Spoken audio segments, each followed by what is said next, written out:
My name is Don K. Preston. I am the president of Preterist Research Institute of Ardmore, Oklahoma. Let me remind you, we're involved in a study of the resurrection of 1 Corinthians 15. We have been examining how Romans 5 to 8, and recently, more specifically, Romans 8, is directly parallel with 1 Corinthians 15. Now, what that means is, very simply, whatever we learn from Romans 8 applies to 1 Corinthians 15. Whatever we learn from 1 Corinthians 15 applies to Romans chapter 8. Romans chapter 8 places the resurrection squarely, firmly, and inseparably in the context of martyrdom. Paul said, if we're heirs, if so be that we suffer with him, we shall also be glorified with him. Romans 8:17. And he said, I reckon that the suffering of this present time is not worthy to be compared with the glory that is about to be revealed. Now remember, and I'll have more to say about this as we continue in Romans 8, but what we're doing at the present time is examining this motif of suffering and martyrdom within the context of all of these New Testament predictions of the imminent, soon coming day of the Lord, parousia of Christ, the judgment and the resurrection, to give relief to those first century suffering saints, to give relief from that suffering, that martyrdom, that tribulation at the coming of the Lord, at the judgment, at the resurrection. James 5 is one of another very, very powerful text that presents this motif to us. Now, first of all, you need to understand, James says in James chapter 1, brethren, count it all joy when you fall into divers temptations. Well, the word temptation there doesn't mean, I want to do that.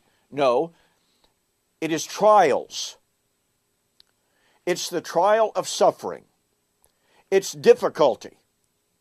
And throughout the book of James, we find that motif of suffering. Well, I want to pick up on the idea in James chapter 5 that the writer says they were in the last days. Now that's very critical. If they're in the last days, then the day of the Lord is near. I won't develop that any further, but it's in my book, Can God Tell Time, in my special offer. Okay, now watch. They're in the last days. The wealthy are persecuting the poor. They are persecuting the saints. So James writes and says, be patient therefore, brethren, until the coming of the Lord. Now look, he is writing to people 2,000 years ago. He's not writing in a timeless vacuum. He is writing to people suffering for their faith, and he says, brethren, be patient until the coming of the Lord. See how the farmer waits for the precious fruit of the earth, waiting patiently for it until it receives the early and the latter rain. By the way, did you ever hear of a farmer having to wait for 2,000 years? Anyway, you also be patient. Establish your hearts for the coming, the parousia of the Lord. Well, the good old King James says, is at hand. New King James says, but the Greek says, has drawn near. It's in the perfect tense. It is engaken. Do not grumble against one another, brethren, lest you be condemned. Behold, the judge is standing right at the door.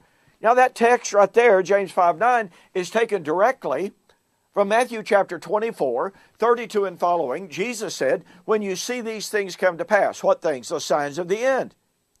Then know that it what? The coming of the Lord, of verses 29 to 31. The coming of the Lord on the clouds of heaven with power and great glory. When you see the signs, know that the parousia, is near, even at the door.